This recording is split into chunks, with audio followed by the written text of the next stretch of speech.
Hi everyone, and welcome to the TranslaStars podcast with me, Helen, the country manager for translateStars.com.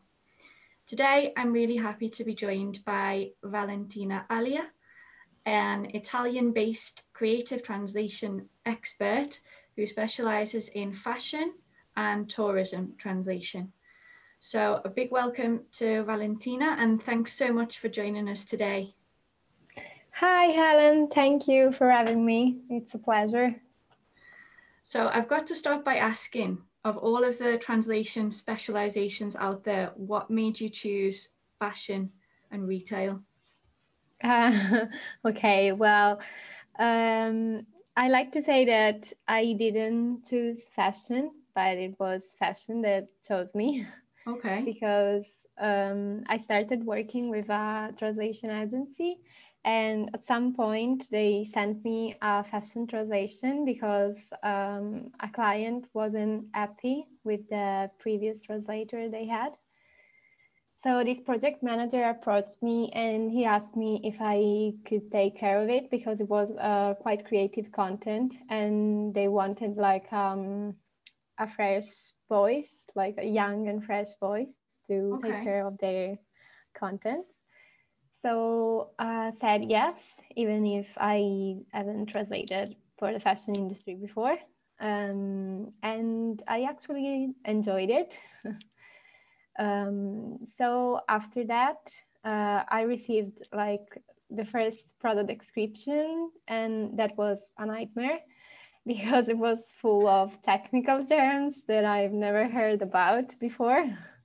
So I had to do a lot of researches and I spent hours researching for the right term, and I really didn't know what to do.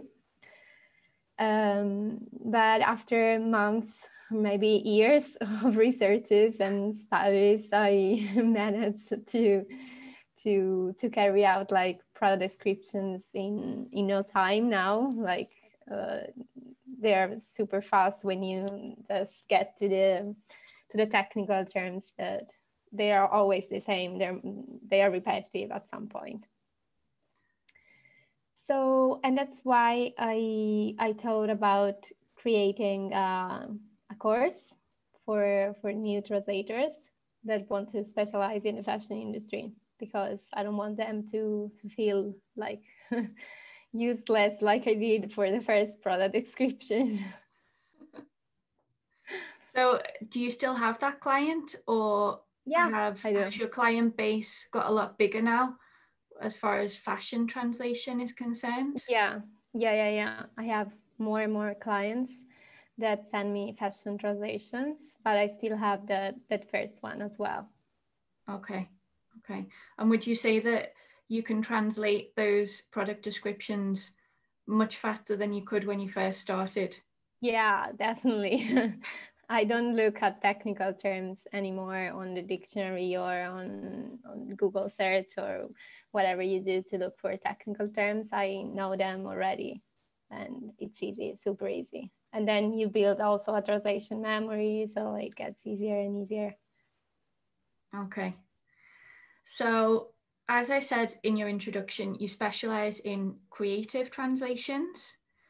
So, could you explain to our listeners what exactly this involves and how this is different from maybe translating a legal or a financial text? Yeah, well, creative translations are more than just with creative translation, the main goal is to convey like the meaning of the text in the target language, not just the meaning of the text, but the feeling as well. It's very important. Is the crucial part. It's the most important thing, I think, with creative translations. You have to convey like the same feelings and emotions and trying to localize any cultural reference that are in the text. In this way, the reader doesn't feel like, because the most important thing today for a brand is to talk with their audience and to make their audience and their future customer maybe feel like understood and heard. And to do that, you need to localize or the content and use trust creation and like be creative and try to write in your own language. You use the source text just as as a as a guide. As a guide, yeah, just as a guide. And then it's more copywriting than translating. It's more content writing than just mere translation. So you've got a lot more freedom then, I suppose. Yeah, absolutely. You have the right, and you should absolutely change the text, the structure. You can change the words. You can do anything with the text in order to convey the same feeling that the source text said. Yeah, I agree. I mean, I don't work with tourism texts. I work a lot more with marketing texts. But I actually find it a lot easier to put things into my own words than, I mean, obviously with any translation, you've got to put it into your own words, Of course. Even if it's a financial or a legal text. But I find that it's a lot easier to break away from what's written in the source text with these kinds of creative translations than it is with legal texts. I started out with legal texts. I don't do them anymore. Because I just found them, what I found so difficult was the fact that you were really restricted to the words that you could use. And that's true. I like to be a bit more creative with what I'm doing. Yeah, me too. So you work from home, like a lot of freelance translators out there. How do you find working from home? Do you find it a challenge or do you enjoy it? Well, it depends, I guess, on the days. But before everything, like all the pandemic situation started, I found like my balance because I found like a little library near my place, surrounded by a garden, so it's an amazing place. And I went to work there in the morning. Okay. And then in the afternoon, I worked from the comfort of my own, which I enjoyed. And I think it was the perfect balance for me because I was able to go out and just take a walk and see other people and just go out of my apartment. And then in the afternoon, maybe after a lunch break, I would work here in my place. So I found it better for me instead of staying all day long at home. Are you finding it a challenge to be at home all day, every day? Yeah, sometimes, yeah. Well, not when it's raining. I like it when it's raining outside to be able to just stay home. But yeah, when there are like sunny days and stuff like that, yeah, I think it can be hard. But I have a dog, so that makes me like leave the house at least once a day. That's so good. I think that's pretty helpful. Yeah. I like to say that he walks me out and it's not the other way around.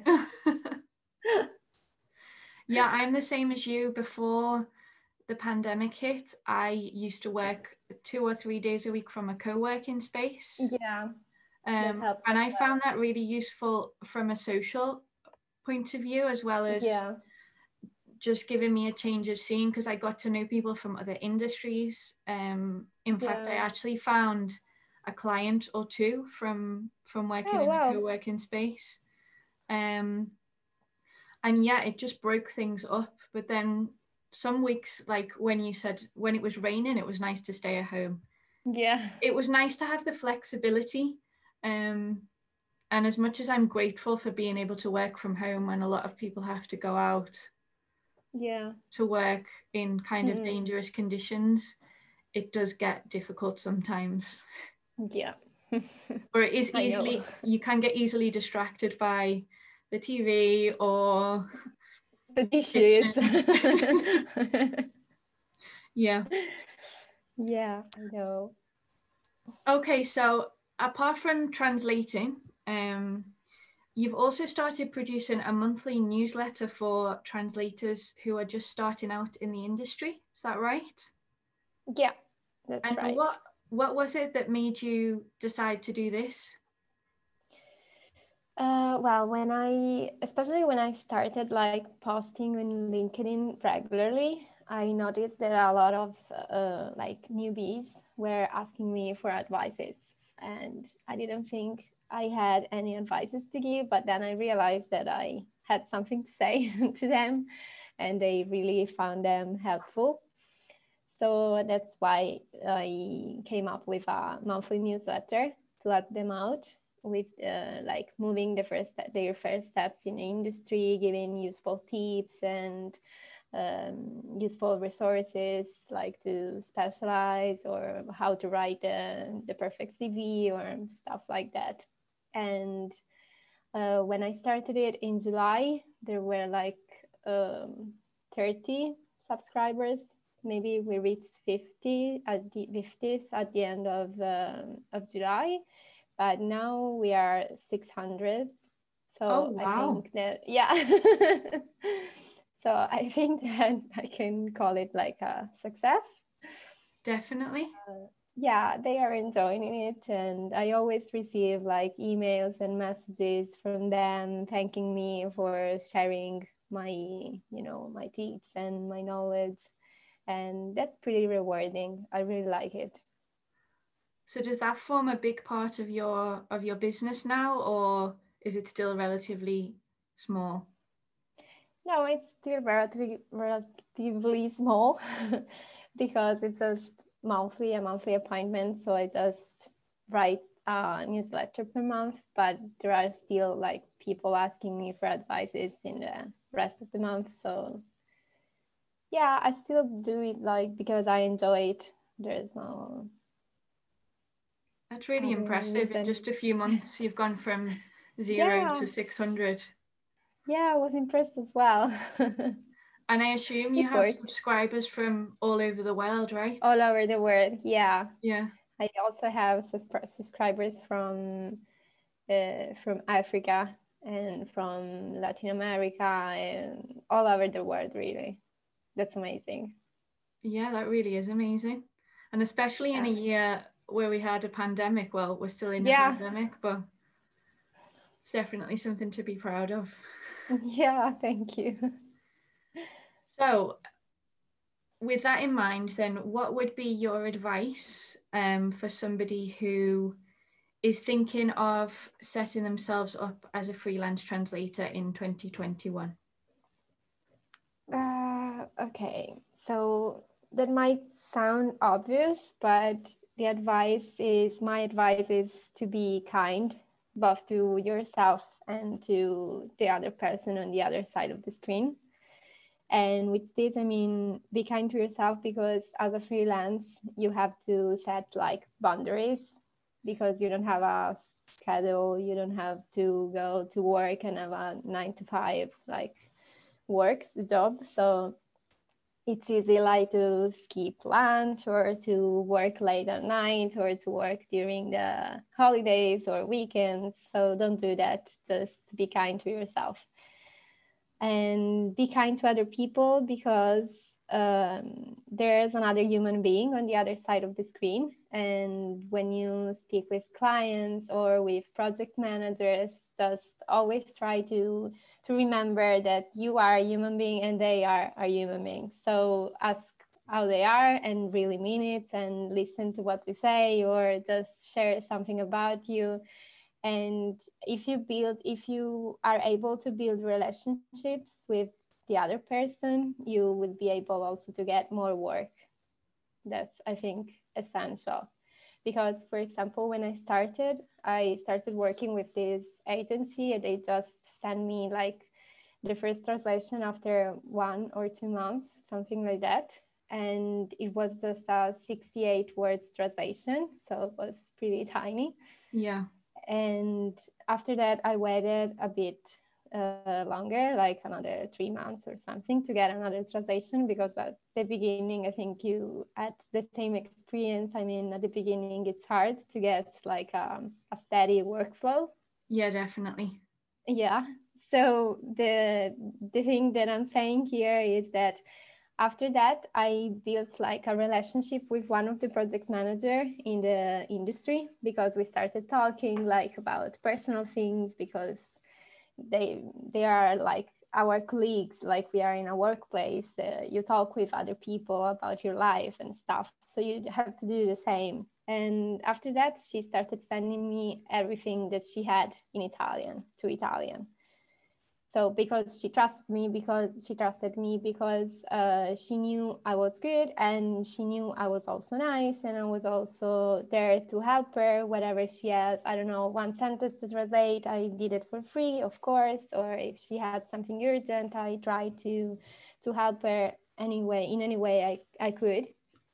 And after that, she also came visit me at Oh some wow, so point. she actually became a real friend. Yeah. It was so nice. And so I think that's the most important thing, because I read a lot of posts on LinkedIn, especially lately, of newbies that are trying to get answer from project managers, translation agencies, and they don't get any answer. And maybe sometimes it's because they write, I don't know, maybe a wrong email, like not addressing the people they're talking to, or not being polite enough, or something like that. So I think that's crucial. Even if you don't have experience, if you try to build relationships, that will work.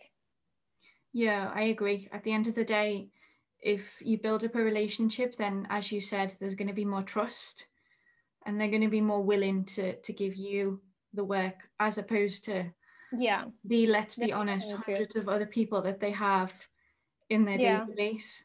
So you have to find a way to make yourself stand out. that's true. Yeah. Yeah. Okay, so thanks so much for joining us today. I know you're really busy, so I really appreciate your time. Thank you. It was really nice to have a chat. It was great talking to you. Speak to you soon. Bye. Bye.